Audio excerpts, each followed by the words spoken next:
Munif Saza. Holy cow, it's been what, 4 months since I streamed last?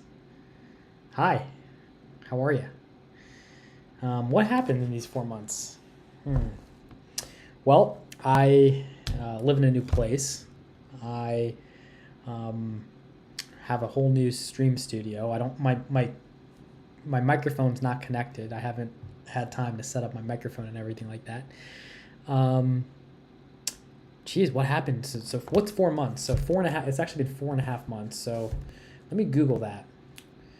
4.5 months ago from today. So let's see. What is the date calculator from that? And that was June 10th. So about June. So what has happened between now and June? I got married. So that's something that's happened. I got married.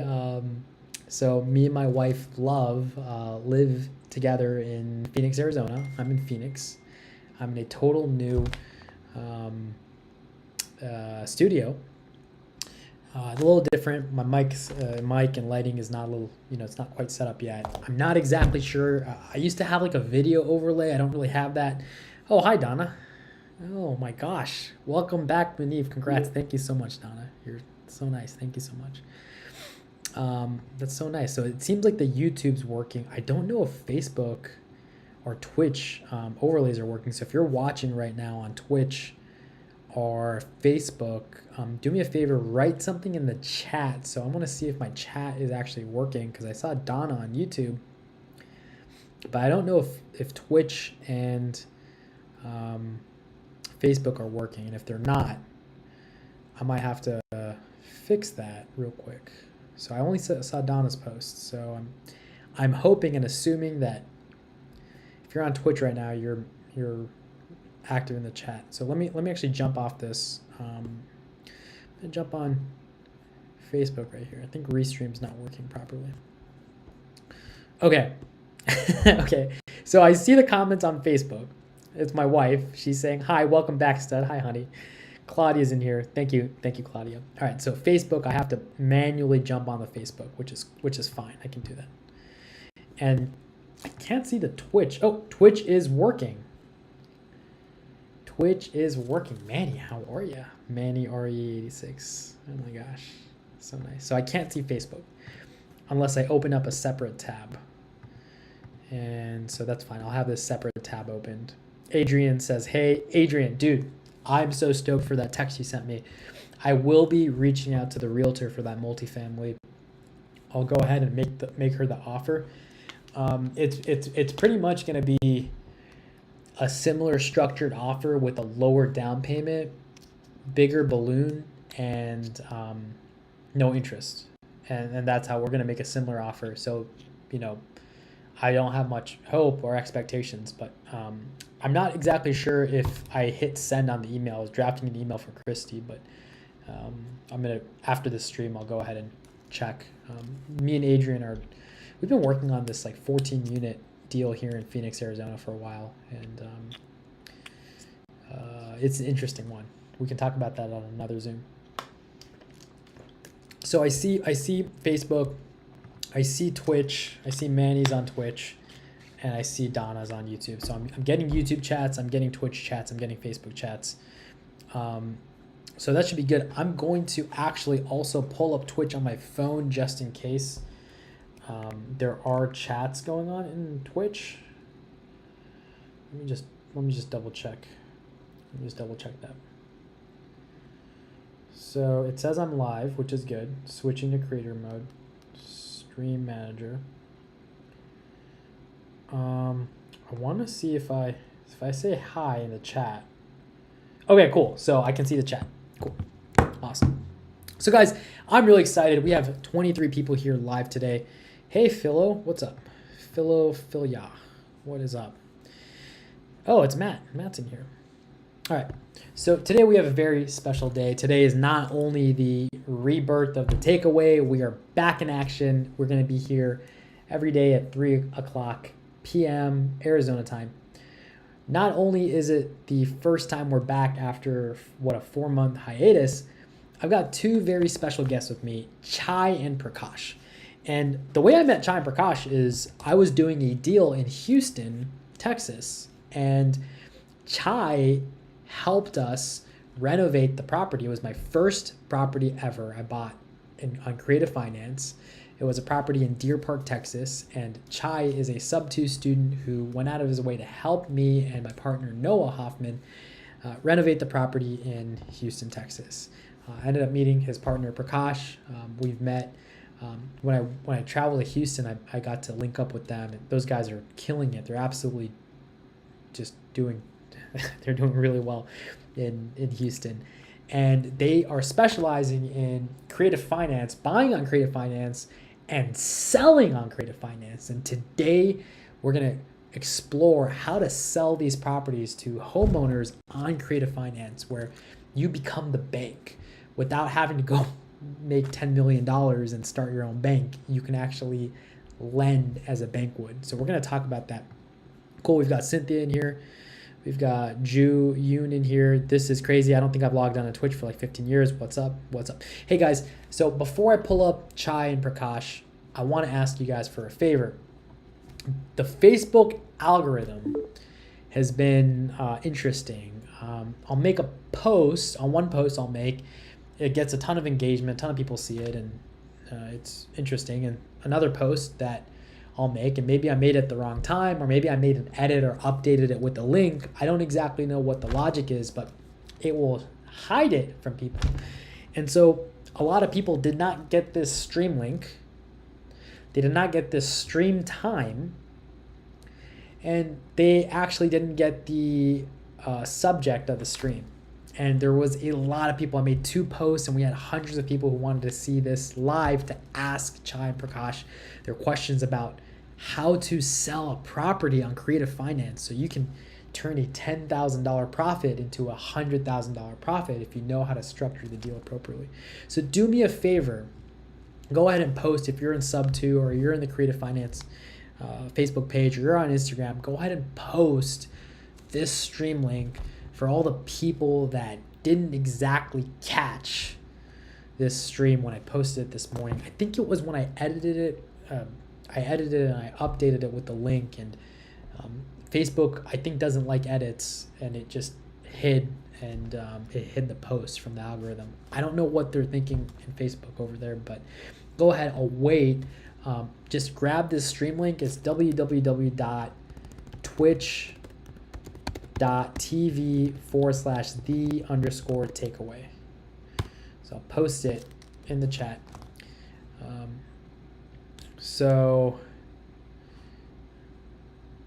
Philo says it's Phil, no O. Philo, I understand it's Phil, no O, but you put an O in your name, so it's I gotta call you Philo as long as you've got the O in there. I'm just joking. I'm messing with you. I know who you are, Phil. Okay, cool. So while I wait, we've got our good friend Prakash. How are you, Prakash? Hey, Muni, how are you? I'm excellent, dude. Where's Chai? Oh, is that him?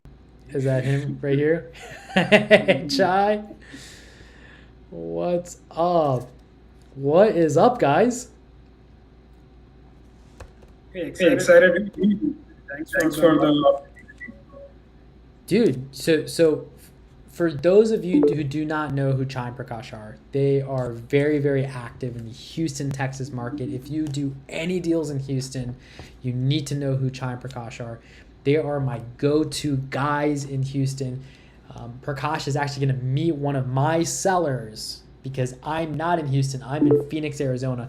Prakash is literally going to go meet my seller to help me with a deal in Houston. They are my go-tos for anything in Houston, whether it's renovation, whether it's comping.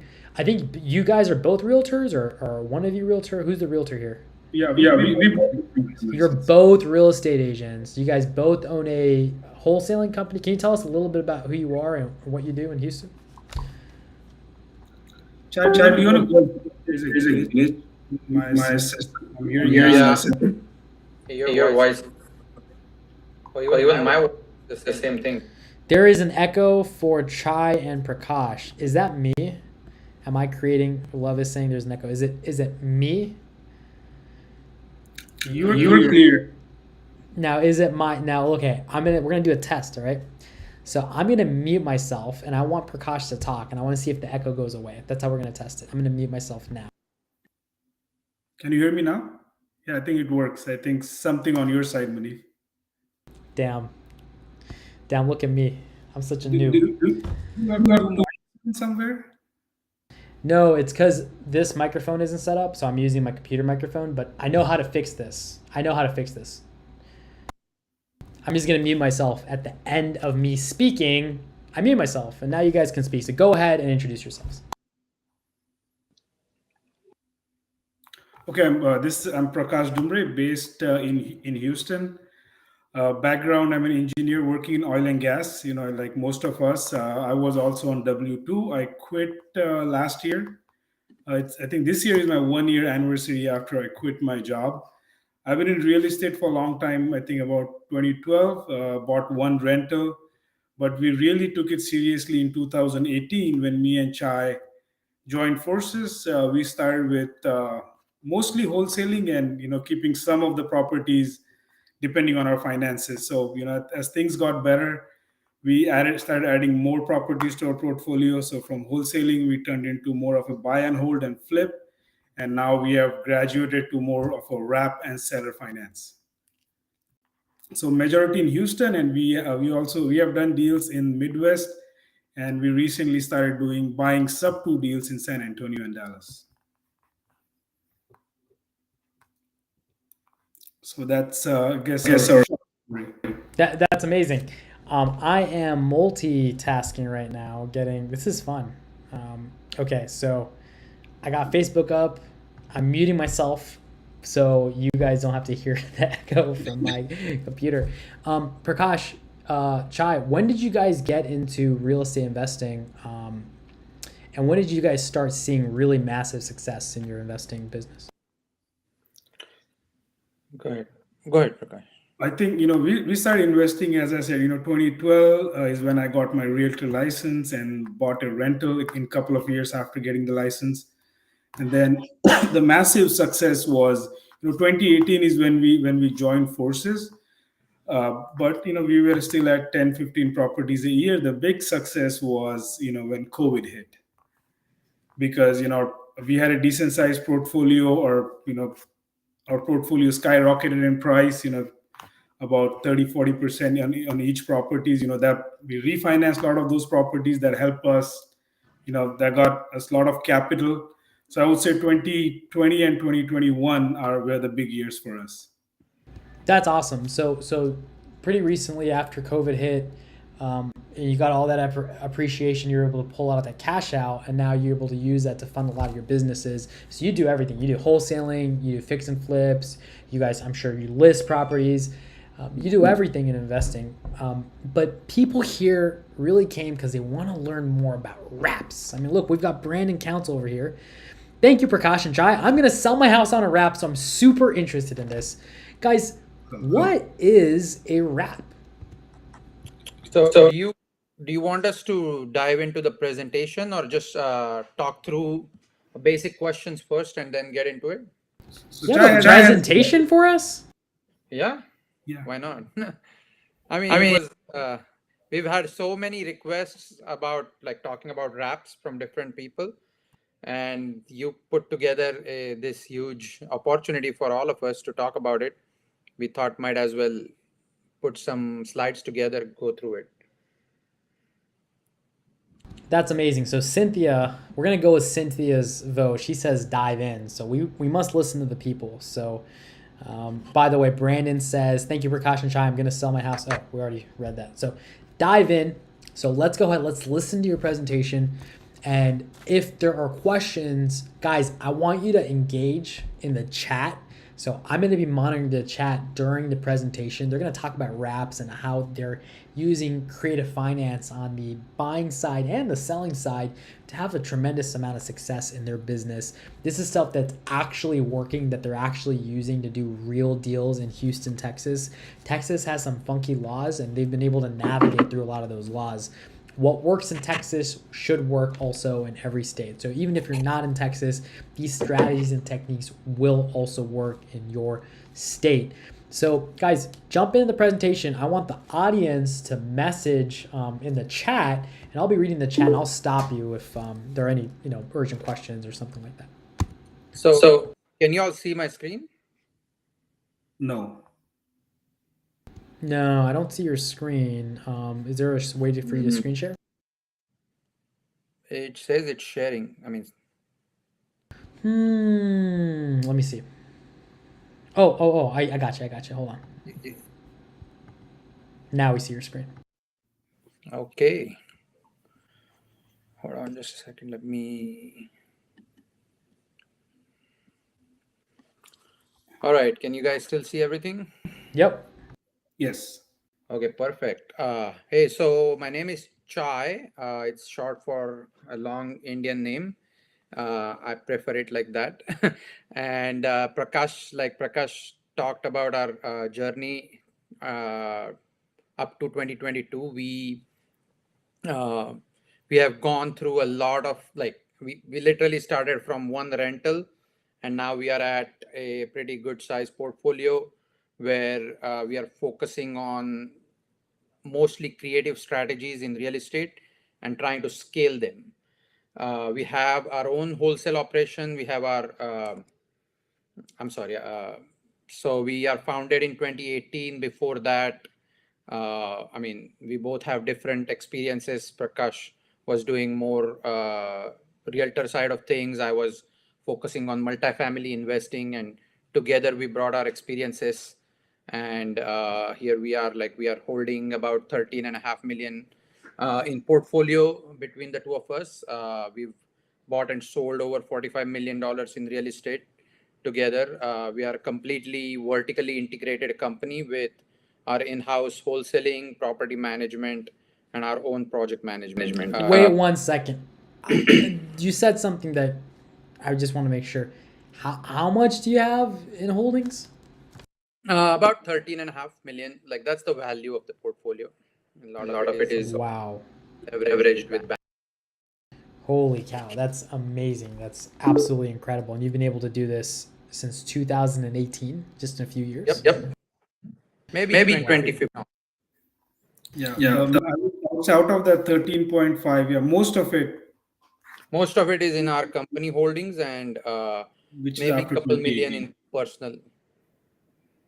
That's amazing. That's And that's a excellent. combination of rentals. We do Section 8 rentals. We work with other government assistance programs. We work with um, corporate rentals, short-term rentals. We do owner financing. We've done bigger multifamilies.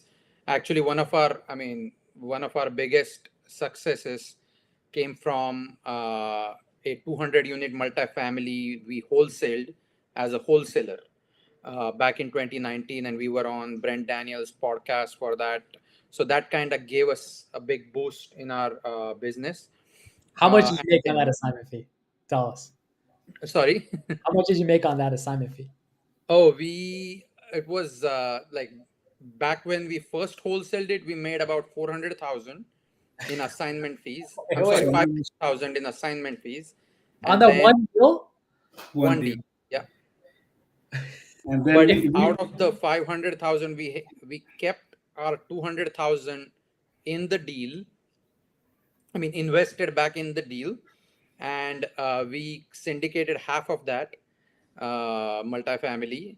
And fast forward to 2021, um, our lead investor messed up big time, so we bought it back from our partnership and sold it again for 500,000 profit. We have to have another Zoom just to talk about that deal. Yeah. Sounds like you But made it just worked out. The second time it was not planned, but it I mean, Yeah, we can do a Zoom where it says how to wholesale the same deal twice. Just stay yeah. in it. Yeah. Yeah, I've heard a lot of things. I've never heard that. That's unreal. I've never heard that. Yeah, I mean, very few people have, because I mean, 200 unit kind of deals always go to Marcus Millichap or JLL, that kind of like big box brokers. So you don't really get to touch these unless, I mean, you're at the right time and the right place with the right information. And that's one of the reasons why we educate ourselves, I guess, right? Yeah, no, absolutely. You guys definitely know your stuff. I have a question before we continue the next slide. Just do me a favor, speak. I think I turned on echo suppression. Is there, Yeah, I working fine now. even though I'm not? Yes, it's Yeah, working. even though you're not muted, it's working. That's amazing. Okay, it was driving me crazy hitting the mute button over and over again. But I think Yeah. okay, let's continue. Okay, so I'm gonna jump into owner finance and wrap discussion, and feel free to ask any question. Give me just 1 second, guys. I'm sorry. I'm just gonna put this camera screen on my other screen so I can see the comments.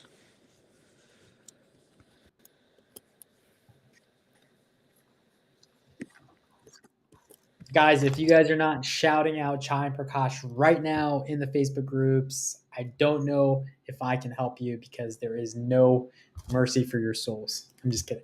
But guys, seriously, go ahead and shout out these guys. These guys are taking time outside of multi-million-dollar business to teach you how to sell your properties on Rabs. Guys, this is not information you can find every day, and you certainly don't get every day to ask two experts on wraps on how to sell them. So, really, guys, from the bottom of my heart and from the community, we thank you for your time. We thank you for being here. We thank you for putting this presentation together for us. This is amazing. How much do we owe you? How much are you charging us for this? No, this is. I mean, there is no charge for this. We are not in the business of selling education. Just help each other out and make money. That's it. I hope people learn something from this and share some success stories after that. That's Yep. amazing. Same here. And the only thing I'm asking, because these guys won't ask you to do it, I'm asking is you share this link so other people can watch this and learn something. If one person learns one thing from this Zoom today and they make even $1, that is something you help them with.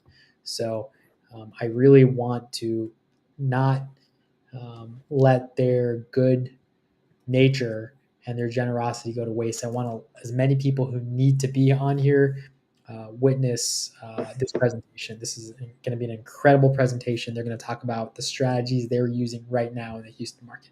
So, owner finance versus wrap. Can you talk a little bit? So this is a very basic slide. A slide I wanted to put together so people understand the meaning of wrap. And wrap is a word that is commonly thrown around. People, new people, old in the business. I mean, people who are getting started and people running multi-million-dollar portfolios. They all talk about this word very casually. So I just want to make sure people understand what it means before we Okay. get into it. So So what wrap is a for wrap? yeah, so wrap stands for wraparound mortgage. Okay. And wraparound mortgage, exactly as the word says, it's you're wrapping the existing mortgage on the property and creating a wrap, basically. So in my first example, so that's why we are going to use two separate terms, owner finance and wrap. So owner finance is when we purely, so everything that we owner finance can also be considered wrap, but not the other way around.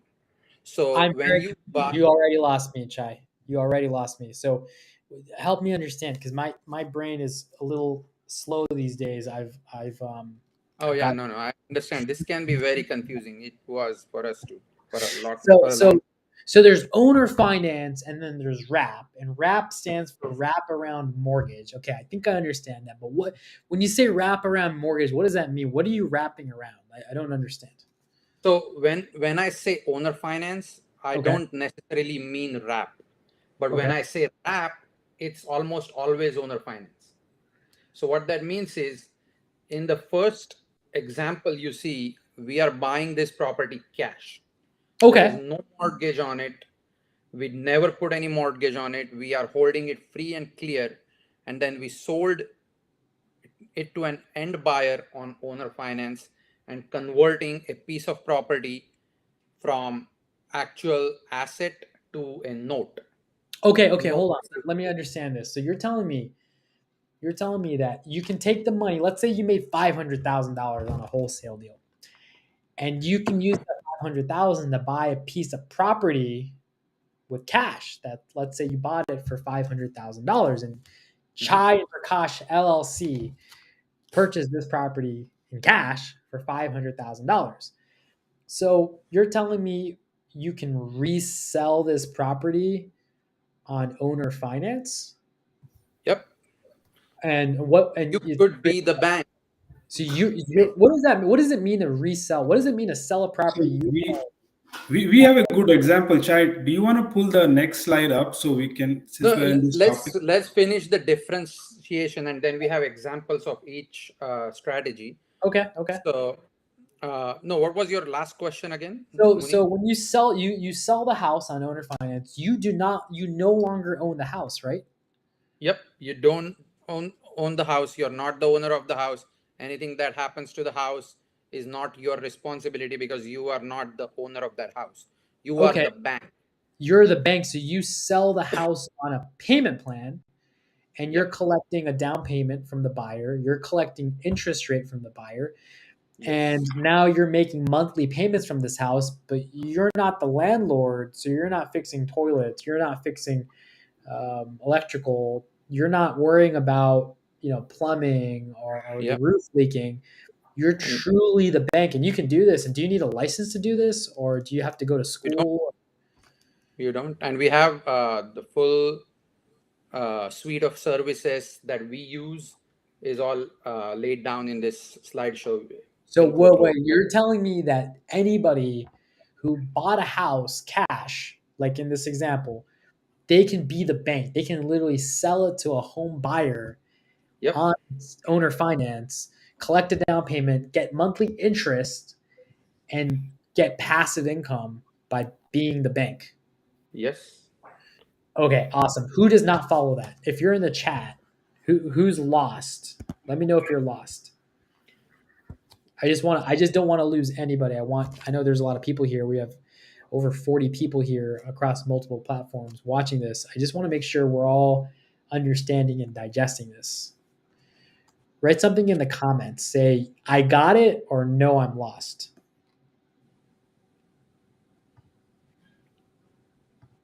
Okay, I got it. Okay, continue. All right, we're good. So, Okay. people got it. Okay, continue.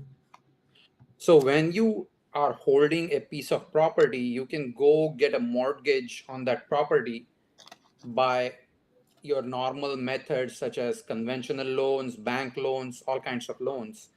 But when you are a note holder, there are very limited options to do that.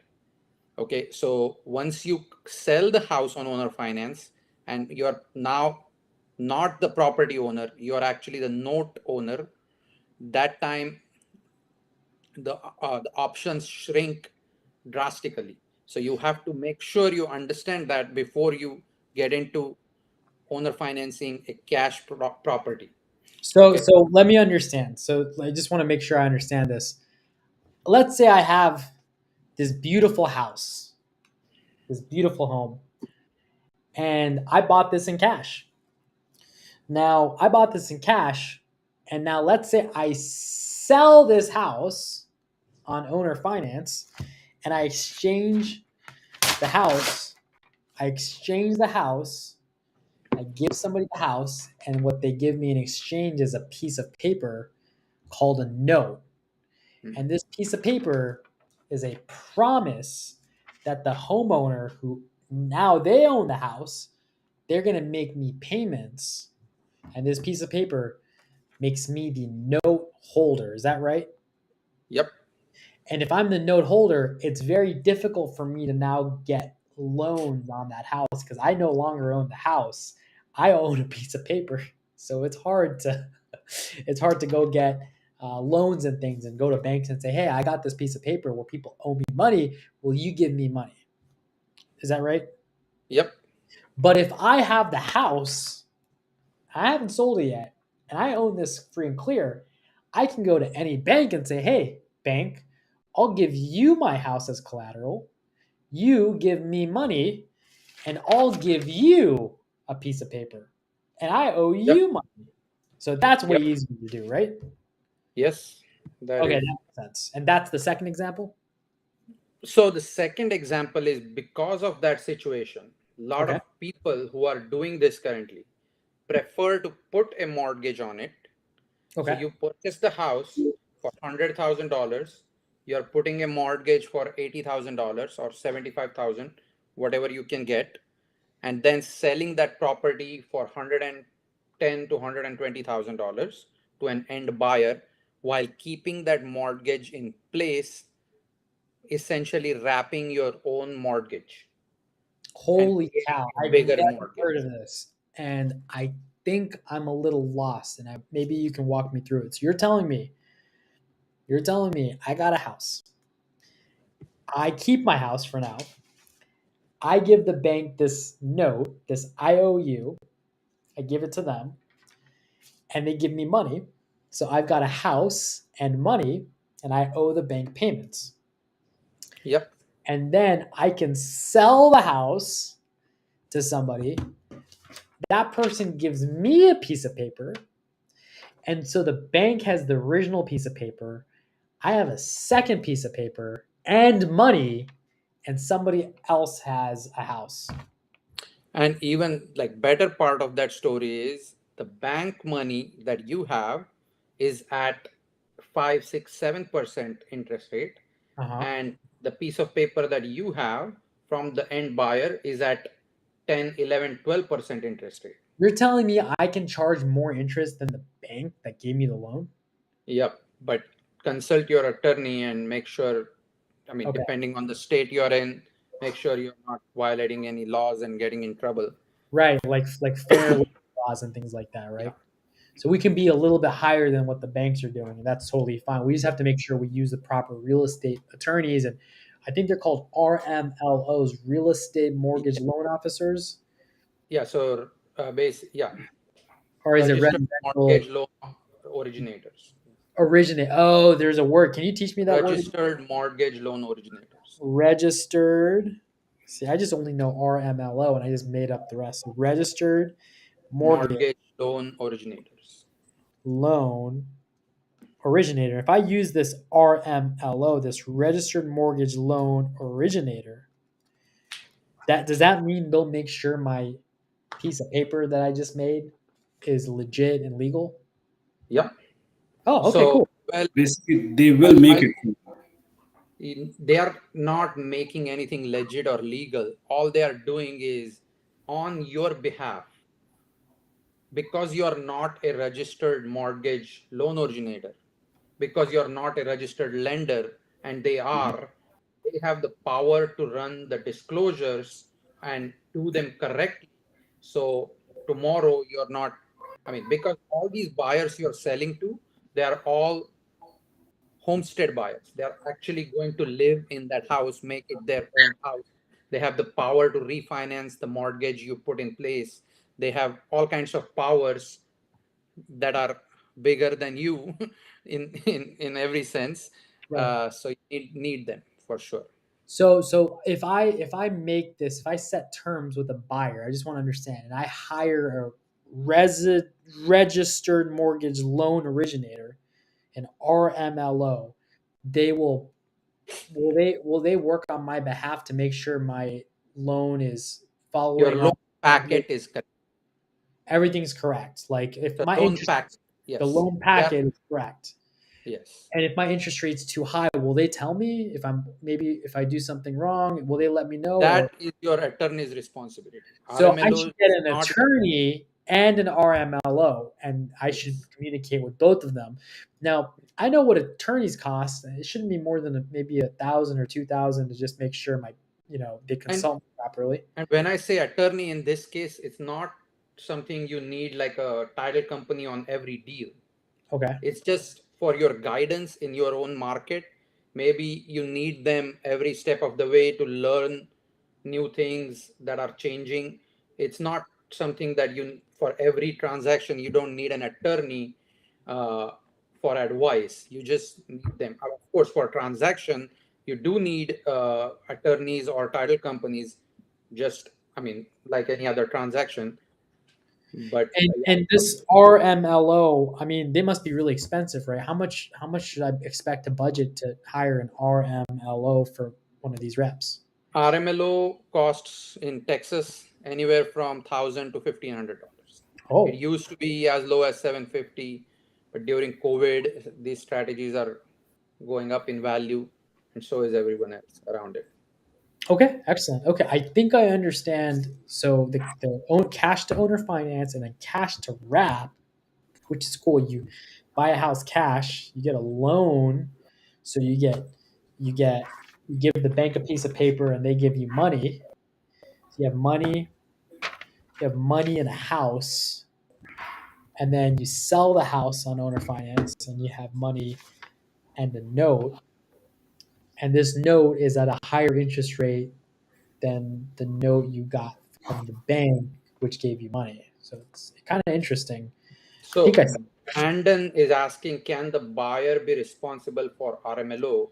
And I want to answer that question because yes and no. The buyers, you can make them pay for RMLO by upfront, like disclosing upfront that there is going to be a closing cost. But tech, I mean, it's not about whose responsibility it is. More than that, the question is who has lot to lose if RMLO is not done. It's you. So doing RMLO is not about whose responsibility it is. It is about covering your own ass, So basically. basically, if there's a lawsuit or some kind of liability or someone gets put on blame, the lack of an RMLO will hurt me as an investor way Yeah. more than it would hurt a buyer. I'll give you a story. Yes. If someone bought a house from you, and I mean, there are thousands of people I know that are not doing RMLO in Texas, and they're taking all kinds of shortcuts. Let's say your buyer is a common man with no knowledge of owner finance or whatsoever. They get into your house and they meet friend that educates them about all these rules, and they open up their paperwork and find out, oh, none of these disclosures were ever done. Or if their kid gets into mortgage industry and educates them about the paperwork, they can take that house from you free and clear, and that note will be void if something like that happens. So it is very serious problem if that is You're not done. telling me if I don't use an RMLO and I do something wrong, I don't give the right disclosures, that the person I sell the house to for this piece of paper, that person can keep the house and my piece of paper can literally become worthless and Yep. meaningless. Like the judge will tear it down in 2 seconds. So basically, that's what they'll do. Got it. Yep. And But I would that's like to, in this deal. That's where all my money yeah, is. So I can yeah, Am I? guarantee. Is everyone able to hear me properly? There is someone yes. saying I'm breaking up. I think there's a little bit of background noise from somebody. Maybe it's suppressing. Let's see. Chai keeps breaking up. I think is it fine now? Have we fixed it, guys? How's the audio right now? Chai, can you speak? I think you're breaking up. Yeah. Hello. Hey, can you I guys think hear me? Prakash. I think it might be you. It sounds a little choppy. I hate to point fingers Yeah, because your Prakash's voice was choppy just a little while ago. it was me. Can you guys hear me now? Well, it's still choppy. No, you're choppy. Yeah, I think it's a little choppy on your end, Prakash. Is maybe switch Wi-Fi or toggle your Wi-Fi while maybe Chai continues on with this. Okay. So moving on. So we are just talked about cash to wrap scenario. There is the next scenario is creative financing to wrap. So it gets, I mean, everything you add to this equation makes the whole thing much more lucrative and much more complicated at the same time. So complicated deals are always lucrative and Mhm. for a reason.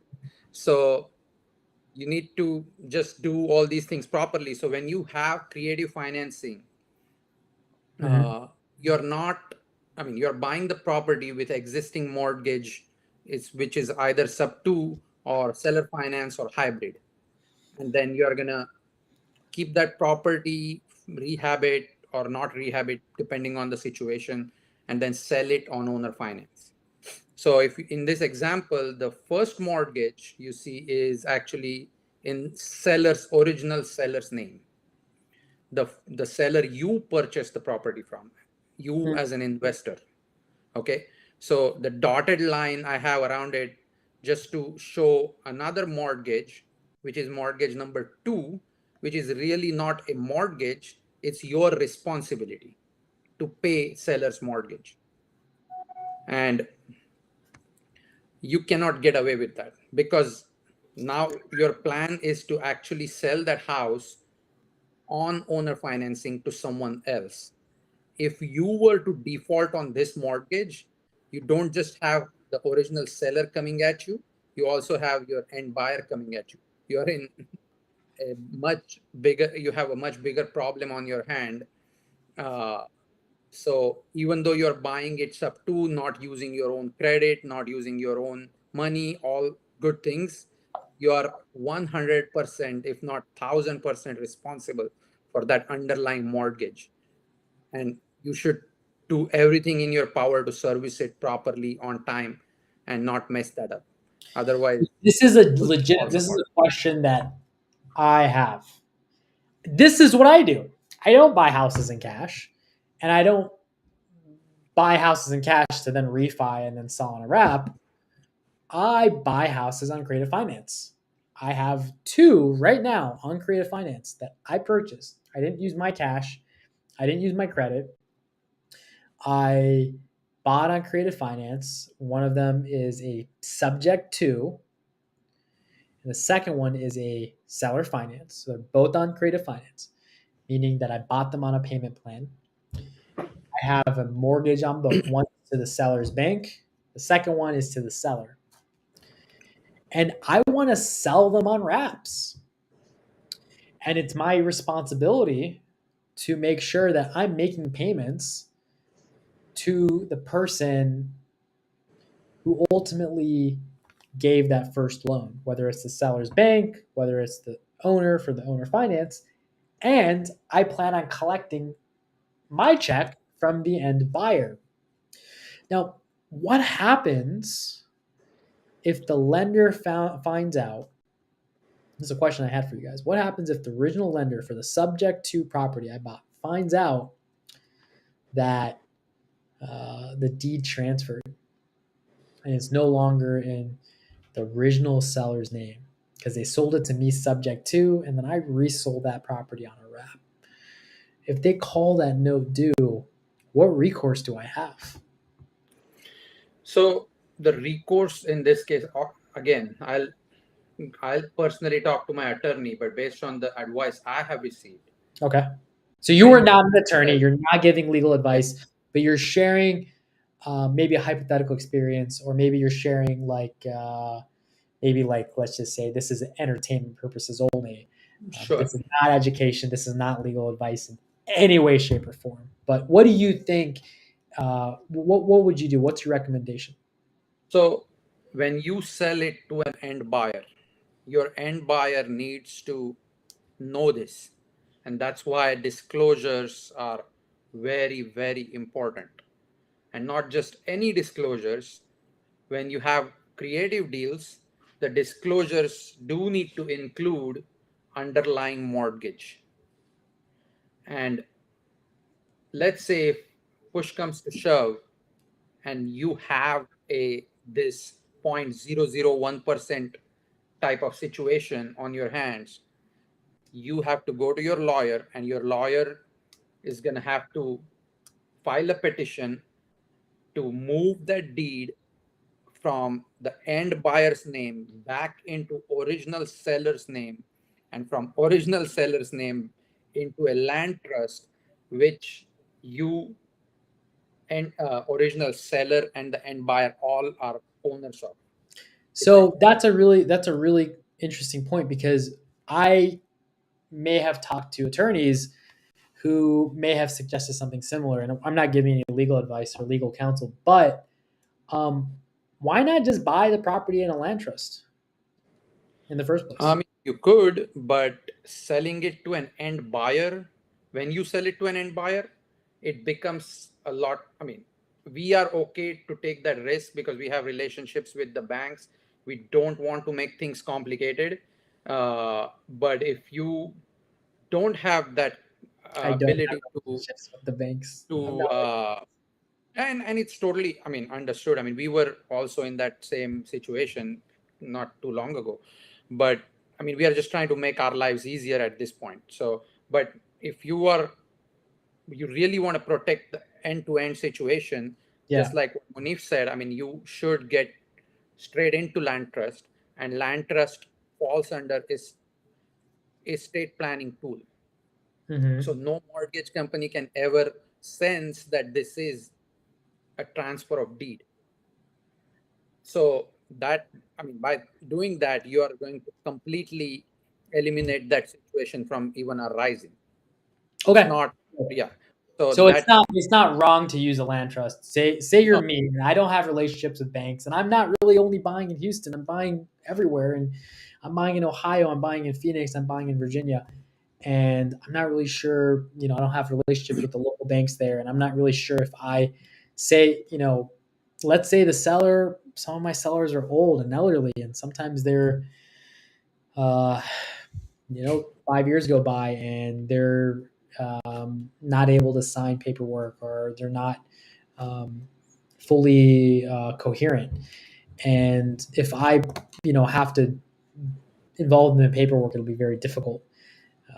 But I want to make sure that the lender, because one of the one of the things we can do is, if we own a subject to and the note is called due, we can always deed the property back and repurchase it on a land contract.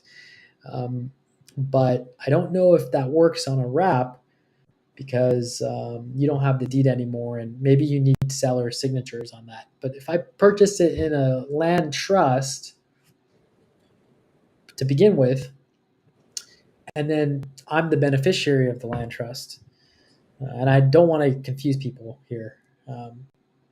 But when I sell that property on a wrap, can't I just make the new wrap buyer the beneficiary of the land trust, and they've got the deed? you could, but I mean, I was gonna say that when you do anything with land trust, I think, and we have not done this ever, but you're gonna run into a situation where your buyer pool is going to be super limited, because not many buyers, I mean, I'll talk about buyers later, but finding a buyer itself is a difficult process. Not not that they, I mean, there is buyers everywhere, by the way. Of course. A lot of people, I mean, it's easy to find buyers. I'm not saying it's hard, but my point is, once someone says yes, uh, I mean, basically working with them and making sure they're happy with the transaction and explaining them the underlying liens and disclosures and what you're doing, why you're charging higher interest rate, all these things are a little bit complicated. And then you add this land trust angle, or Mm. other, I mean, you add another thing to this long list of things you need to explain to them, it gets complicated. That's Okay, all so I'm. it's just another level of complexity, and they're like, "Hey, what do you mean I'm not going to be on the deed, or I'm not going to be on title? I'll be just the owner of a land The trust." land Like that. trust, yeah, yeah. This is kind of sketch, but I do I don't do wraps in Texas, because I know land contracts are not really widely used in Texas. I think in a lot of cases they're illegal in Texas, executory contracts. So I sell my wraps on land contracts. So maybe I actually just give them the deed once they pay off the underlying note. Yeah. So And that is a totally different scenario. That's you're talking about cash for deeds. I think that's what I, you I, mean. I so basically, instead of giving them the deed, You're um, just I read pledging them the a deed contract. once they paid off.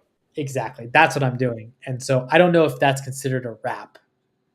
In Texas, it's complicated. I don't I'm know not going to full do this in extent of Texas. it. Yeah. All right. Okay. You actually answered my question because I can use a land trust on the acquisition side, and I don't Yeah. have to, because I'm doing it this Correct. way on the dispo side, because I'm using a land contract or a contract for deed or agreement for sale. Yeah. Um, because I'm doing that, it's fine actually, because I don't have a gazillion disclosures. And when they pay that note off, I can give them a deed because I own the land Very trust. clean transaction. You don't. Clean. You have Okay. zero, almost like there is no reason for due on sale. Exactly. That was my biggest question. And so it tells me you can't do this in Texas because of the land contract rules in Texas, but I Yeah. don't really do this in Texas. So you just actually answered a huge question, a huge pain point of mine. Because I've been like pulling my hair out. I'm like, what do I do if the note gets called due and I don't have a relationship with the bank and I've got this buyer I don't want to fail? Right. Guys, I if you're mean, watching and you're confused, I'm for the audience, I think you should explain this scenario little. I mean, more a in little depth. bit. I know. I got selfish, guys. Forgive me. I got selfish. I had a very technical question for Chai here, a very technical question. And I had to ask him because I've been really this question was actually the primary reason I wanted to meet you guys on Zoom is because of this question, which you answered very well for me. The to break it down, we have something called the due on sale clause when we buy a house subject to the existing mortgage, sub 2. When you buy a house sub 2, what you're doing is you're saying, hey, Mr. Seller, sell me your house and I'm just going to make the payments for you on your behalf. So it's perfectly legal. I can go buy my mom's house right now. Let's say she's behind on her payments. I go, Mom, just sell me the house, give me the deed. I'll just catch up on your payments. I'll make the payments. We'll just leave the loan in your name.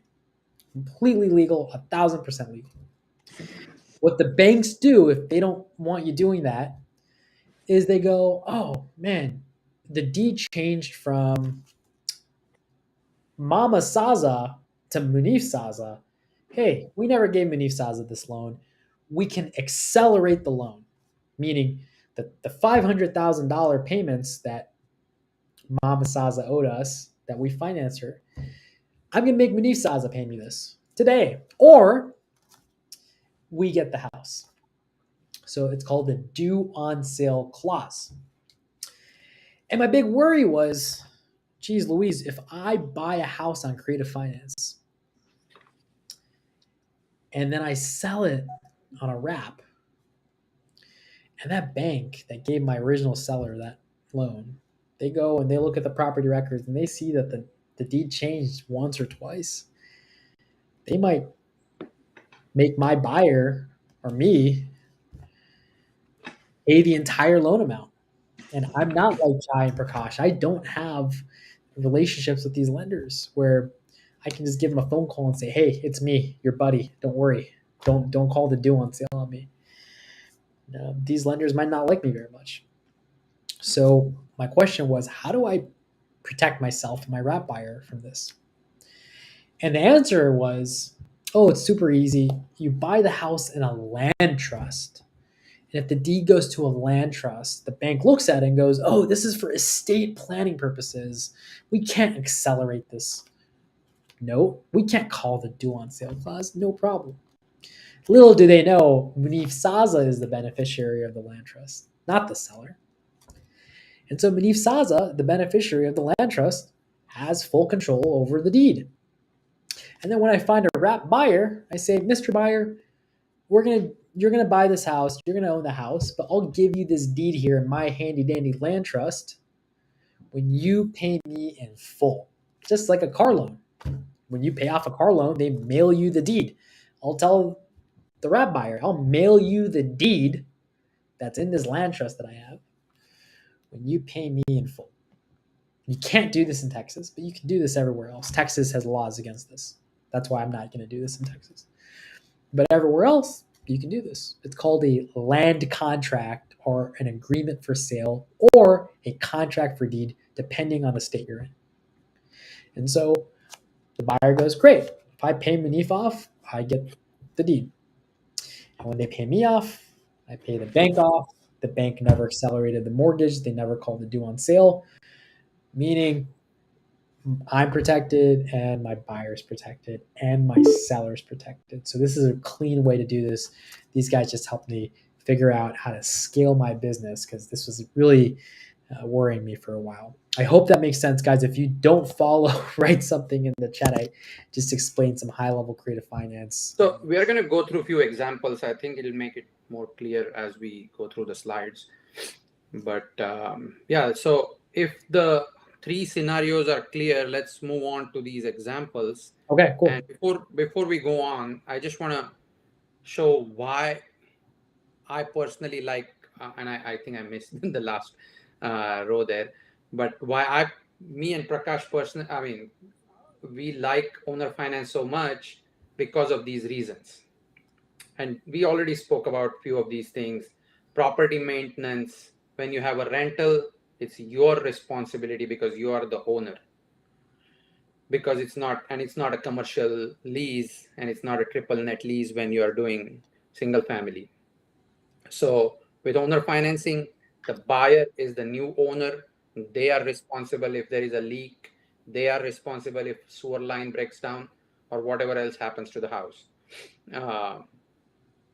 When you sell, when you have rentals and the profit you receive from the rent has no short-term gain. When you flip a property, there is a huge short-term gain. You have taxes you have to pay. But when you owner finance, you're going to convert your profit into a note, and there is no short-term gain taxes for the payments you are going to receive per month, and they are going to go into a long-term cap gain tax. Why is it? Because you're spreading out your gains over a long time? Yeah, basically you are converting from a short-term gain to an installment method. So you need to talk to your CPA what installment method is, and you're basically spreading out these payments over 30 years. I mean, taxes are pretty negligible over time. Also, I mean, one disadvantage in this situation is that you cannot get depreciation advantage in owner finance because now you're not the owner of the property and you've sold it to someone else and you are really not renting it anymore. You're collecting payments on it and you don't have the deed in your name. I'm not gonna say this that, I mean, I don't want you guys to think that I'm advising for it, but there are people who do this, that they will keep the deed in their name using land contracts and still use depreciation and get away with it, which again is not definitely something you should not be doing. But that's once you know these laws and rules around this, there are a lot of loopholes that people exploit. But when the deed transfers, you still have to pay the depreciation recapture. So I don't understand why they would, unless they're not paying that. But I feel like yeah, I mean, but in that year they're getting depreciation. depreciation. They can get so that it helps them in the short And term. what if like the buyer actually defaults and the property never changes Oh, it title? never sells. They're willing to take that Keep risk. getting, Now, yeah. can you do that? Because it's a little gray if you sell it on a land Oh, contract. very Because great. you're truly not the owner anymore. You have the deed, but you're not the owner anymore. What if you sell it on a lease to own? Like you're the landlord at the lease to own, and they have the option to purchase it, and you're crediting them, rent credits, but you're truly the landlord. Like You truly are, but there is, I don't know how they are you're not in reporting the business, so it's payments. hard for you to answer that If they question. are reporting their payments as rent, then yeah, but I mean, again, I'm not a CPA. I don't really have any advice on it. I'm just telling you fun fact. here. Okay, got it. That's what people I do. love that. I love fun facts with chai. Uh, Investment goes up in value when it's a rental, 100%. Investment does not go up in value when it's owner finance, 100%. However, the interest rate you are charging to an end buyer is usually 4 to 7% higher than your underlying mortgage. That covers for average appreciation across the board, no matter where you are in the country. You're doing well. You're beating the average appreciation anyways when you do Correct. this. You're beating the average appreciation. So that's not your worry, in my opinion, if you do this long enough. COVID happens once in a while. I hope so. So the values don't go up like crazy, how they did in last couple of years. So if last couple of years is definitely not a representation of what happens to real estate in the country. Investment loses in value during down market. For rentals and flips, yes. For owner finance, no, because you don't own real estate. The value of the note stays as it is, no matter what happens outside. So that's another thing. Selling, especially when a market is like this in 2022, properties are sitting on the market longer, uh, or I mean, when it's a neutral market, not crazy sellers market or crazy buyers market, usually you will be able to sell owner finance houses faster than a flip or a rental. When it's a rental, you almost have to sell it at wholesale price when there is a tenant in place. When Yep. it's a flip, you are subject to market conditions. But when it's owner finance, market conditions don't really matter to you as long as you have your process set, because these buyers are always there. They are not really looking to get the best deal out of you. They're actually happy that they found a house because they were not getting approved anywhere else yesterday. And they are hardworking people. They are like, they have their businesses or they are making money that cannot be reported. Thousands of reasons why they cannot get a loan, and they are actually thankful that you have one available for them. So Interesting. that's, So yeah, that's amazing. So I would think that in this buyer's market, where really a lot of these are sitting on the MLS for gosh knows how long, 100 days, 120 days, 150 days, some of them. You're telling me if I sell a property on creative finance, that I'll actually be able to sell it faster than some of these other houses? absolutely. And you don't have to pay taxes like you would on a flip. Hmm. It's different, completely different ball game for taxes. Ooh, Jason 199214 says if they have income they don't report, does this pose an issue during an RMLO situation? Very good question.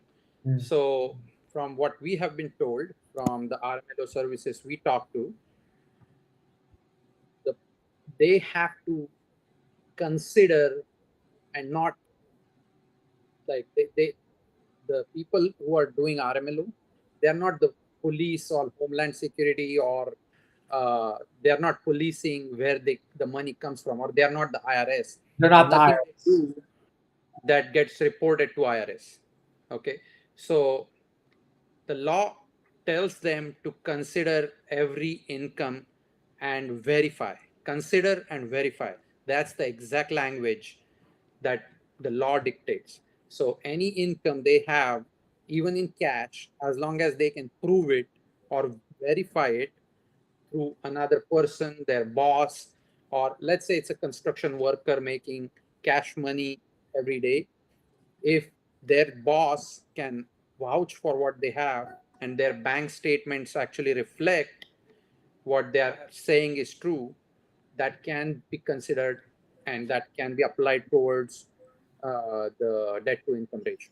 Yes. So let's say hypothetically I have a buyer who really loves rescuing exotic turtles from the Caribbeans, which let's say U.S. wildlife does not like that. They highly frown on rescuing exotic I like where this is going, but from the Caribbean. They frown on it. The Department of Homeland Security frowns on it. I personally don't care. I actually enjoy people who rescue exotic turtles. And let's say they sell those turtles to exotic pet collectors and they make a lot of cash money doing this. okay. That kind of income, is the RMLO going to raise eyebrows? I mean, I So personally They don't care, but again, the level of detail I don't think they have to explain that to Rmlo. mm, First thing. Secondly, if their bank statements show where the money is coming from, or I mean, the money is actually coming, I think Rmlo should be able to use that.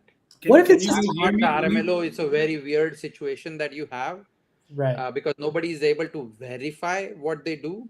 Of course. So I'm not sure how. Can you guys hear me, Munib? Yeah, yeah, we hear you. Yeah, now So it's fine. what are, I've been tracking some of the RMLOs of the recent properties that we sold. What RMLO will do is they will check their last 3 to 4 months of bank statement, Okay. and if they say they are making $10,000 a month and they're depositing that $10,000 even in cash, that's RMLO is fine with that. They don't care where their money came from, but as long as the deposits are made and they use that deposit to derive their debt to income ratio. So they're not going to, as Chai said, they're not going to go and police if they have paid the taxes on their money. As long as the deposits are there, RMLO is fine. Got And it. Got it. another important thing for you as an investor uh, to cover yourself is in a situation like this, demand higher down payment. If they can actually afford it, somebody who's going to pay 20-25% down payment would be stupid not to make payments and lose it all. Of course. And I if just they want to did make lose sure. it all, you are going to win either way. Right. So I don't mind if I have to get the house back. I just want to make sure the RMLO guidelines and my buyers are Yeah. good. And what if they use cash because they can't use banks in their business? That's going to be a problem, Yeah. right? They have to be able to use banks. Well, talk to your Rmlo.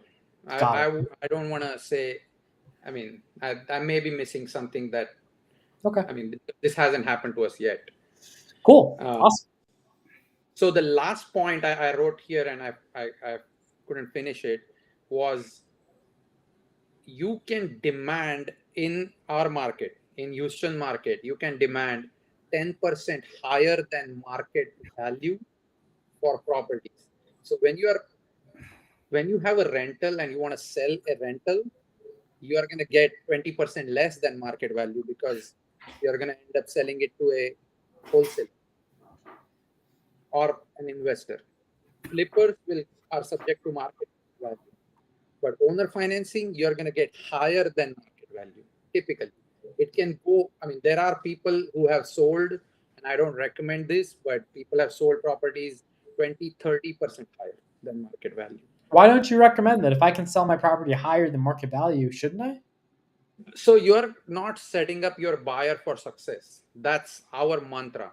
So we are not going to do this because that doesn't fit into our I mean, I'm not going to say ethics. I'm not really uh, like talking or judging anybody morally here, but my point is we want to do business peacefully, and peace is over everything for us. So Hmm. we are not going to create situations that are going to come back to haunt us. So if you sold a house that is worth 200,000 to someone for 300,000, Sure. even though they get financially sound down the road and try to refinance You it, can't. they won't be able to refinance it. And then they are going to try and seek legal advice why they were sold something for 300,000. And I don't want to be in that situation. So that's just what we do. I mean, everybody can do their business the way they like. Uh, So you're saying you But just that cap can be yourself done. at 10% markup. That's it. You're not doing 30, 40, 50, 80% markup on these houses. You're like, hey, 10%, that's reasonable. 10% is, yeah. I mean, 10% you can justify it on MLS. I mean, we are realtors and we have our licenses You at also have risk licenses at also. stake, so you have to be. I understand. That makes a ton of sense. Of course. And the amount of volume we do, we get sued right and left. And we get lawsuits or notices from lawyers for whatever, like small reasons. So we don't want to get into that. So what's the volume? You speaking of volume, you're doing what is your average I mean, volume? we do probably 100 deals a year. 100 wraps? No, I mean, we Oh, just just started overall, wraps this year. 100. Okay. Overall, like we do 100. Like this year, we are on track to 200. Oh, that's amazing. By the way, Yeah. that's incredible. So you're And saying it's everything, like including, I mean, we are not really realtors, to be honest with you. I mean, we do probably combined, we do no more than 7, 8 realtor transactions in a year. oh, that's So, but yeah. those are included in the 100. So total transactions we do are 100, I would say. So you're saying you do such high volume of transactions, it doesn't make sense to just squeeze a wrap for 40, 50%. Yeah, there is no Just reason to chase, yeah, or penny pinch on individual transaction. We did that. I mean, I'm going to be honest. Like we used to chase like assignments all the way. Like we used to negotiate hard with sellers. We used to negotiate hard with buyers, and nothing wrong in doing that. But we are just on a scale mentality at this scalability. point. Yeah. Of course, we didn't really like screw anybody over doing so. But yeah, I mean, It currently makes we are sense. You're like, instead of making $30,000 assignment, I'd rather just get this thing sold, make 10,000 or 15,000. Instead of selling it at 20%, 30% markup, I could sell it at 10% markup, and I just want to move more units. Yeah. Awesome. Cool. Makes sense to me. So, okay, let's move on. We are taking a long time on every slide, but That's you okay. tell me if you have to go faster. So this is one example. And this is one of the properties. I mean, this is one of the very few examples. I mean, I don't want to say that this happens every day, but it's very recent that we just did. And the way we acquired the property is also very like unique. But let's start from acquisition to disposition for this soon. Okay. We purchased this property for $92,000, rehabbed it for another $15,000. Uh, we all in, like we are out of pocket with holding cost and everything, 107. We sold this property for 180,000 to an end buyer. The market value was probably 160 ish, so right around 10 to 12% higher than market. The note value is 162 on it, and we put a note at 10.9% interest rate, which is pretty average for Texas market. People are going anywhere from 9.5 to all the way to 12.5 right now. Down payment we received was $18,000, 10%. After paying the realtor and other expenses, we netted about 12,000 in hand, and the monthly principal plus interest payment is 1542. And the banks that we work with actually, I mean, take these notes and give us a loan against these notes at 7%, because the way the market is, interest rates are higher. That can be as low as 4 or 5% in a good market. So we cashed out 90% of the loan amount that we issued to the buyer, which is 145,800, and the monthly principal plus interest for that loan is $9,970 that we have to pay. So you lost me at all of it. Okay, so Okay. let's. Okay, so ask me whatever you want. Like, Okay, cool. So it sounds like you made a lot of money here, but I want to make sure I understand what's going on. So you bought this house, Bunzel Street. You bought the house for $107,000 total, and that yeah, includes rehabbing it. That includes holding costs, everything. everything. $107,000 you're at. Okay. You sold the house at $180,000. Yeah. and you sold it for one of these pieces of paper, a note. Mm-hmm. And for $180,000 sale price, you said, hey, I'll owner finance you, Mr. Buyer. My interest rate is going to be 10.9%. I am going to let you make 10% down. So $18,000 down. They gave you cash, and the $162,000 was financed. Yep. And you paid out of that $18,000, $6,000 to realtors. Mm-hmm. So you netted from that sale $12,000. Now, mind you, you're out of pocket cash, $107,000, and you put in your pocket $12,000. So there's this cash. You're in this deal a lot of money already. Now, so this guy owes you $162,000 at 10%, a 10.9% interest rate. You spent 107 to get back 112,000. So you spend 107,000, you got back 12 from selling it up front, and you've got this note of 162,000. Help me understand what you did next. So this is a unique situation where most people who do owner finance or wraps don't have this relationship with the banks. First of all, I mean, I'm sure a lot of people have a lot of relationships with the bank. What I meant to say is getting banks to give you a collateral against a piece of paper is harder than against a piece of property. If you Hold on a take second. your house, yeah. Wait a minute. You're telling me you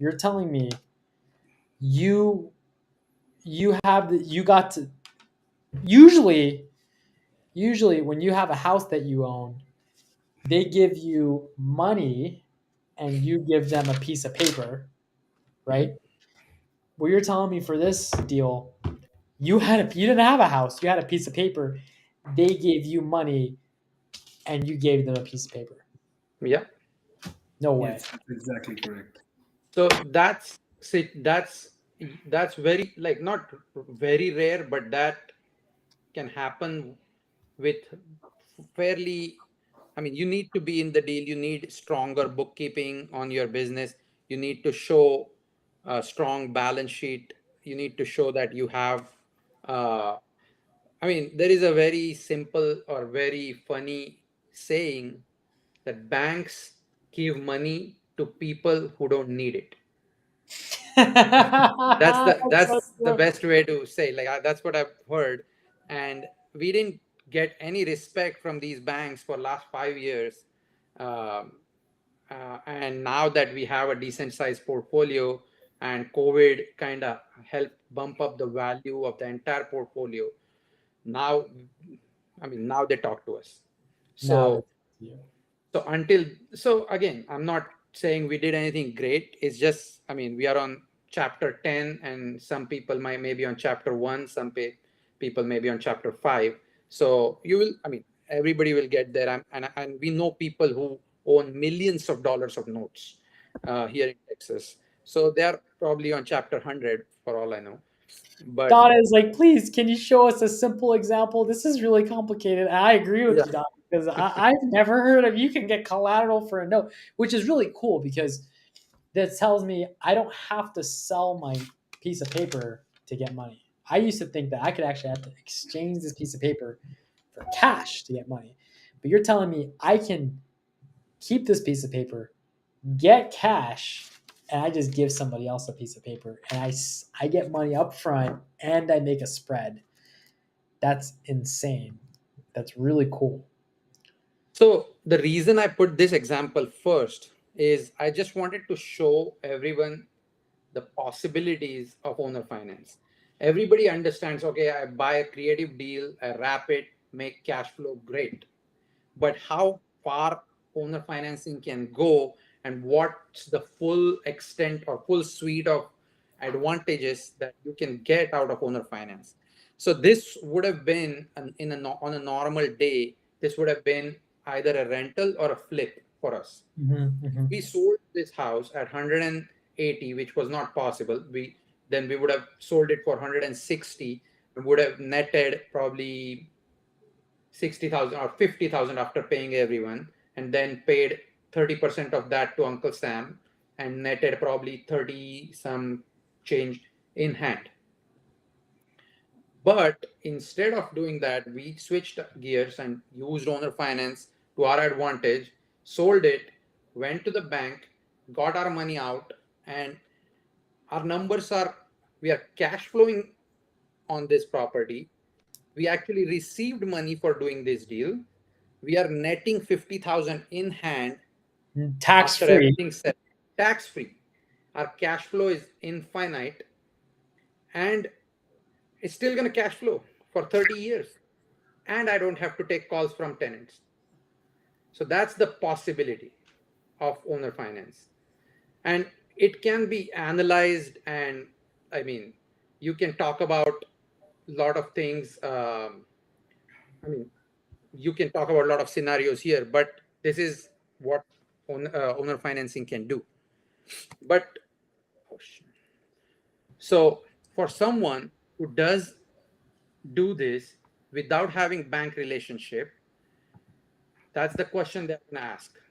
Can notes be sold? And the answer is yes. And this is where people sell notes online. And then once you make a note or issue a note to someone, you're going to get all this inbound marketing to you, which is going to connect you with ton of buyers. And that's another way for you to do this. So So you're telling me I could don't, sell this piece of paper on yes. paperstack.com where I stack papers like this. So I'm selling my houses to home buyers. I'm getting a piece of paper which is their promise to pay me in exchange for the house. This Mhm. piece of paper has a down payment associated with it, an interest rate associated with it, and monthly payments associated with it that belongs to me. So whoever owns this piece of paper gets those payments at those interest rates. And I can sell this piece of paper in exchange for money today. And somebody else can buy this piece of paper for money tomorrow. Yeah. That's awesome. Paperstack.com. So this is not, I mean, this doesn't have to be your everyday strategy, but this can be another tool in your toolbox. This can be an option that you can employ in a market like this. Finding a regular end buyer can be difficult today, but finding a, a wrap buyer or owner finance buyer can be easier, and that note can be sold. You can check the value of that note up front and fast forward your whatever your exit this, is. this is really overwhelming. So like there's so many things you can do here. And let's say I just wanted to get my hands in a deal. I want to sink my teeth into a deal like this. Say I'm in Houston or I'm virtually in Houston. Um,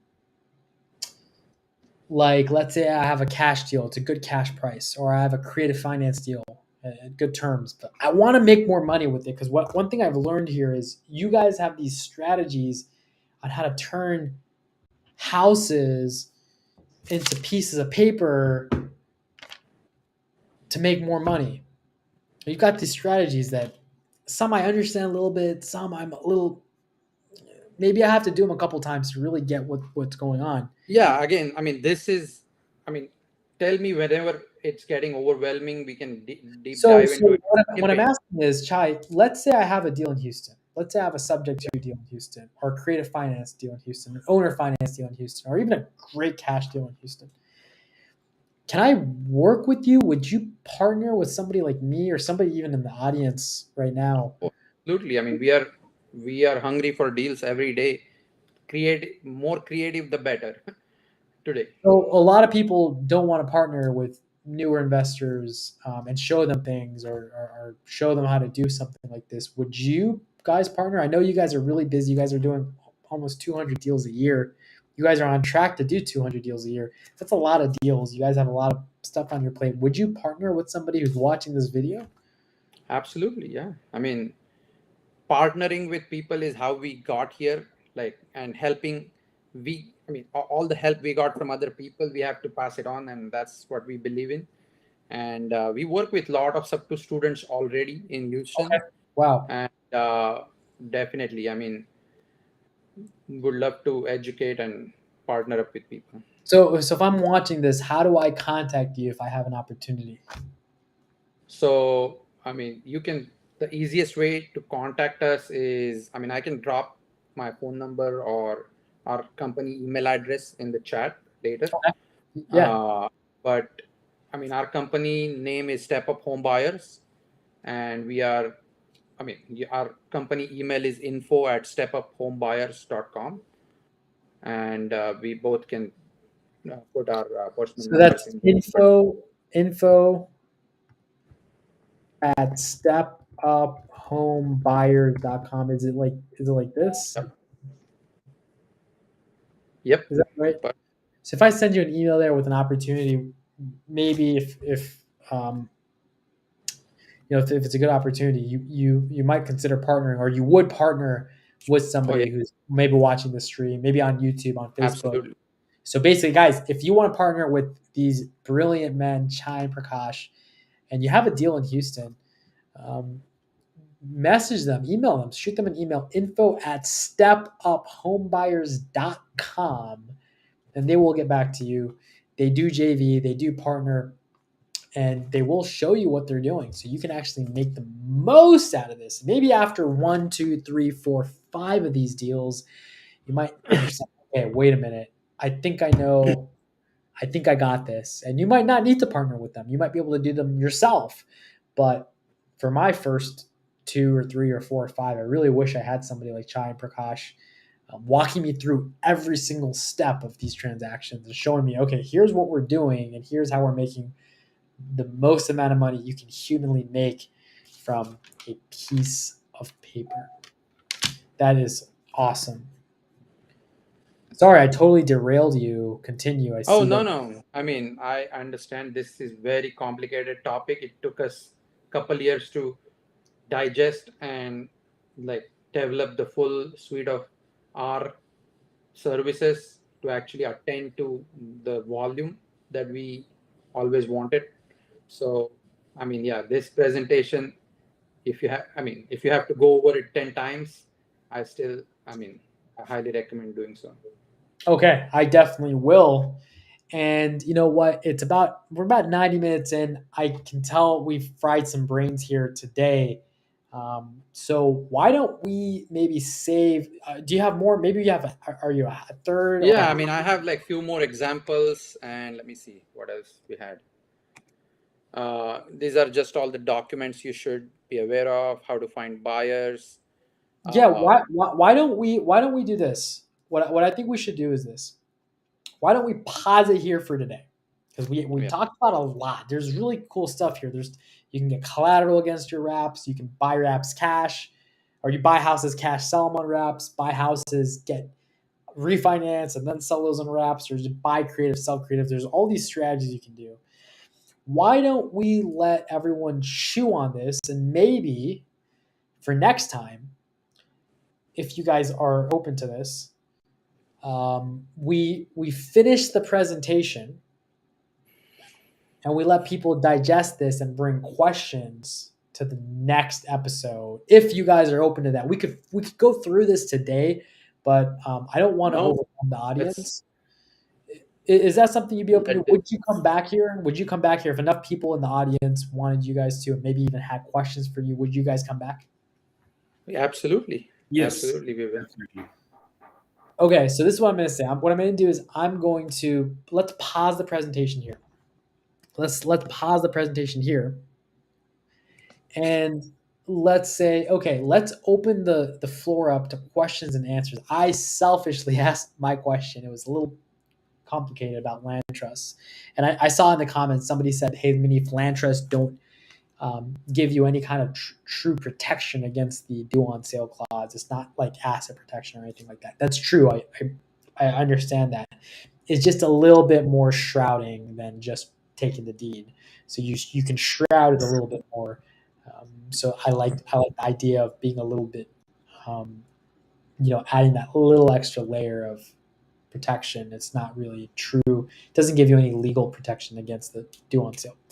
But guys, let's open up the floor to questions. Let's do a little bit of Q and A because I want to make sure everyone's digesting this, and maybe there are questions you might have just right now as a viewer that you might be thinking of.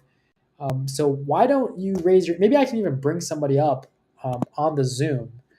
So who's got a question? Who's got a question for Chai and Prakash about reps? Or if you're lost or confused or just understanding something, this is for you. This is your time. Cynthia says, were you able to answer Brandon's question about the down payment? Let me go find Brandon's question about the down payment. Is 20 to 25% a typical down payment for a homestead wrap buyer? Someone recommended that I go for 10%. 10% is what they go for. In one of their slides, they talked 10% was the down payment they go for. You can go up to 25%. Higher the better, but I mean, you are not gonna, if you restrict your buyers to 20-25%, you're gonna have a hard time finding a buyer. It's gonna sit on the market for a little bit. Got it. Brandon says, how do you handle insurance? Insurance, so buyers get their own insurance and you don't handle it. That's the real answer. But you are the lender and you need to add yourself as a loss pay, just like your mortgage company adds you to your insurance. So you become the loss payee and not the not, what do you call that? You're not the insured. You're the loss payee, basically. So if something happens, you get paid first, and then the Yeah. money goes. Okay, gotcha. How are you taking care of the tax side from the benefits of the wrap? I think you talked a little bit about this, but let me try That's a to answer. very long topic. If We this could is probably have a whole confusing, Zoom. tax is gonna. We could probably have a whole Zoom just on the taxes, but I think the way you're answering this is because you're spreading the payments out, you're not paying short-term capital gains, you're paying long-term capital gains. And I'm sure you're also buying real estate to depreciate, so it's offsetting the cash flow you're making from the wraps. That's my guess. Yeah. No, say that again one more time. I'm sorry. So it sounds like for wraps, the tax strategy is you're not making all your money at once. When you're selling on owner finance, you don't make a large chunk, so you don't have to pay short-term capital gains. You're paying long-term capital gains, and that capital gains is offset by the rental portfolio you're buying. So I'm sure you're still buying houses to keep, and you're depreciating those, and it's offsetting all the income from the wraps. That's my guess. So I mean, exactly. Yeah. I was going to say, just to simplify Jason's answer, so we only pay tax on the principal that is paid on that calendar year. So you're going to have an amortization table.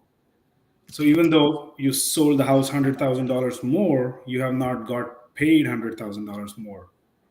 So you're going to pay taxes on the principal part, principal and the profit. What about the interest? The interest is like tax as income?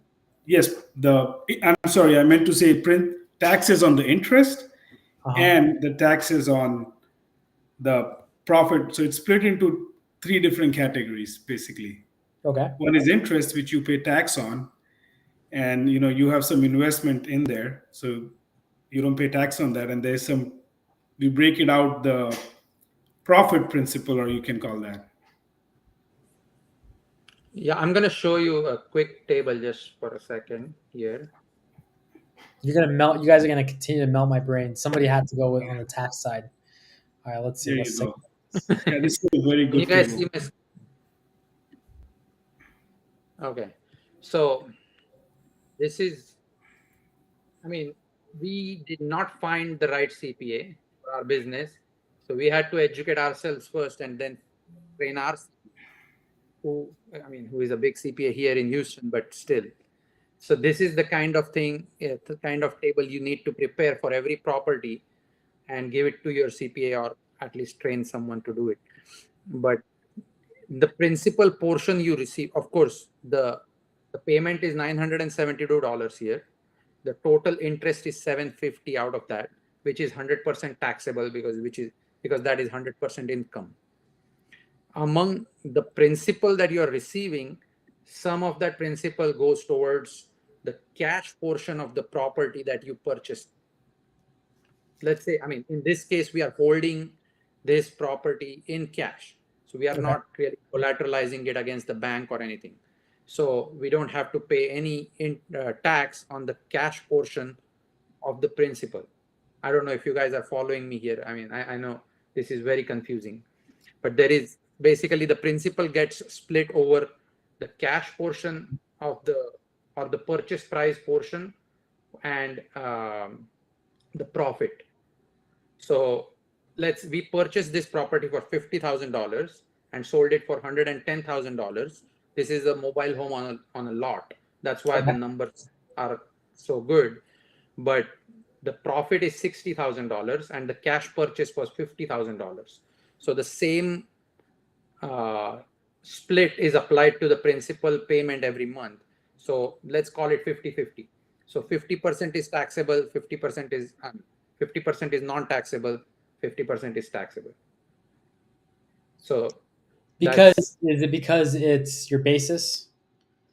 yeah, so basis is 50% and profit is 50%. Profit Yeah, 50%. Got it. Okay. if Got you it. purchase for 75 and sold for 100, then 75-25.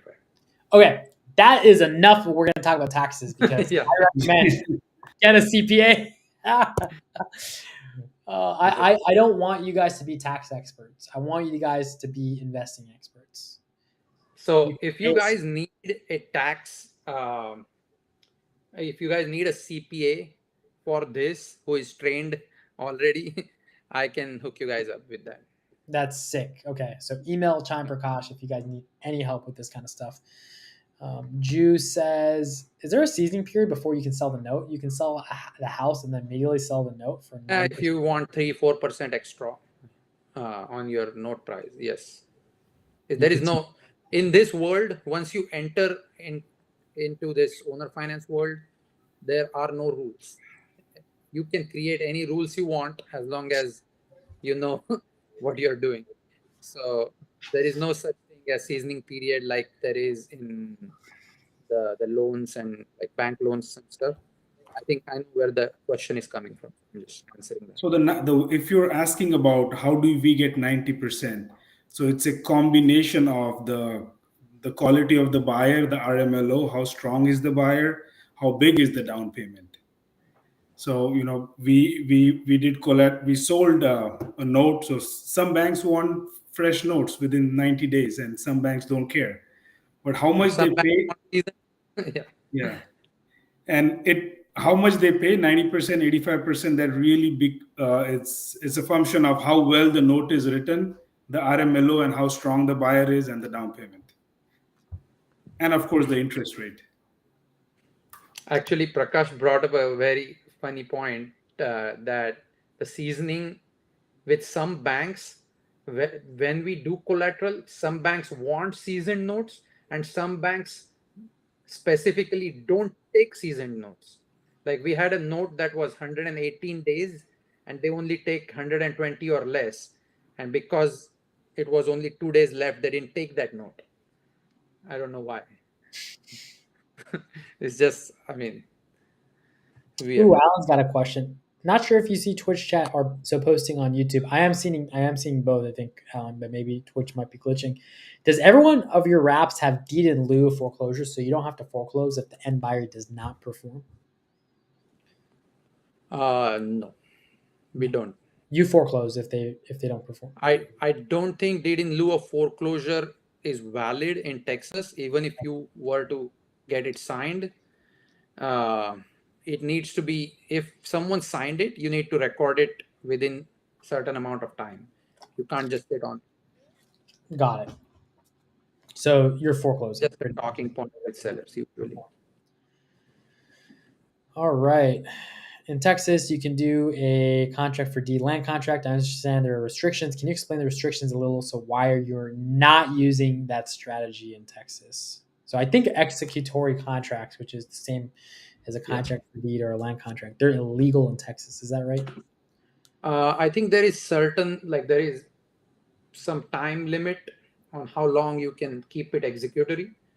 And After that time, it needs to be actually executed and recorded. Otherwise, it's invalid. That's what I understand. I'm not a lawyer.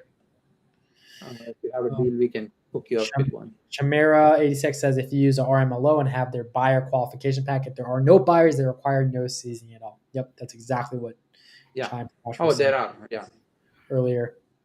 Why would sometimes you sell a note versus holding on to it? I think the answer is just to have money right now, to just have Yeah, cash. if you, it's just, I mean, we had a deal in, so our banks don't like mobile homes, but our note buyers love mobile homes, and our buyers also love mobile homes because they come with a big piece of land, and then they pay higher interest rate. So note buyers love higher interest notes, so we just end up selling those because we get great value out of it. Love it.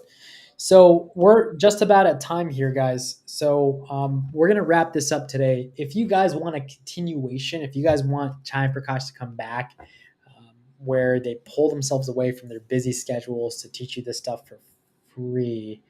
I mean, this is really high level stuff. This is stuff the people in this world are not going out and getting on YouTube, Twitch, or Facebook and teaching this stuff for free. I'll tell you that.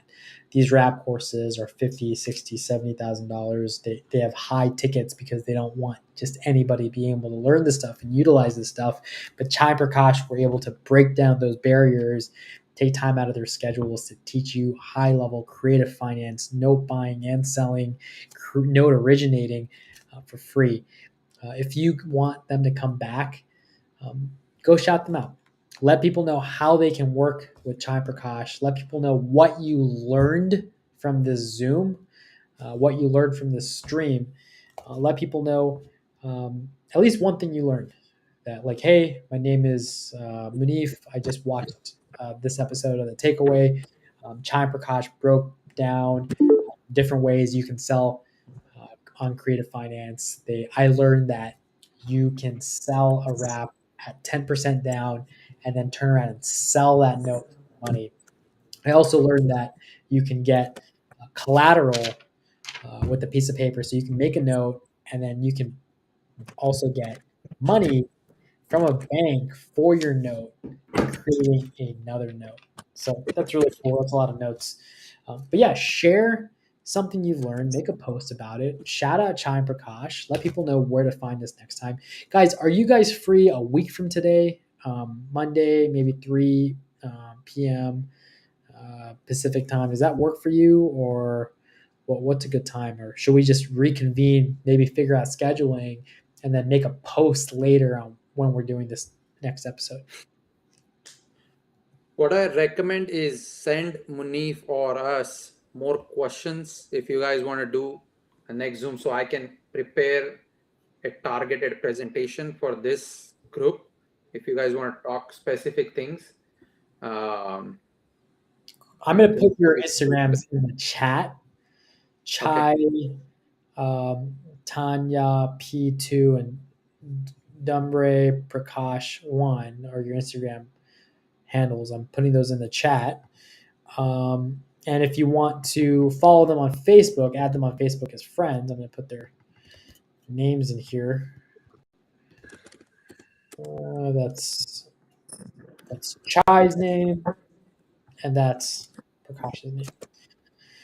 So, yeah, go ahead. And I think what we'll do is that would be really cool if we made a post, maybe like a poll. Yeah, that'd be really cool, right? Like, let's make a poll in the Sub2 Facebook page of what rap questions you have. We could do that. So why don't I make that right now? I'm gonna go ahead and make a post in the Facebook group right now because I really want to make sure that we're bringing you guys value. So, what rap questions do you have for next week's episode of Rap Mondays? The takeaway. What rap questions do you have for Chai and Prakash?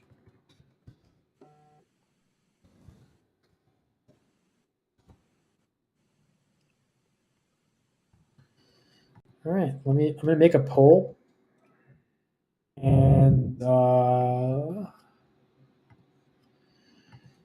what questions do I have? I have a question.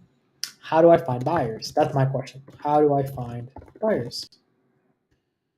So I'm the gonna make. simple answer to that is bandit signs and Facebook. Facebook is a great resource if you know what you're doing. Interesting. Okay, we can go into that a little bit deeper. We So can deep dive into it later. Yeah. I'm gonna post the link here in the chat. Guys, find my post in the sub to um, Facebook group. I'm gonna show you guys how to do it. I'm gonna actually teach you guys how to find my posts, just so you know. So this is my screen. Can you guys see my screen?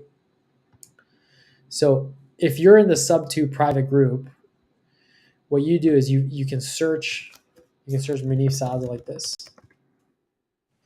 If you actually click my name, you can see all my group posts. You can see all the posts I make. So I'm actually like posting this, like my Twitch link, my YouTube link, that we were doing this at 3 o'clock. And here is the poll. So I want you guys to go ahead and vote on the poll. I'm going to vote on this because I actually want to ask you this question for next week. So you guys can actually ask another question here. How do I do the paperwork, let's say?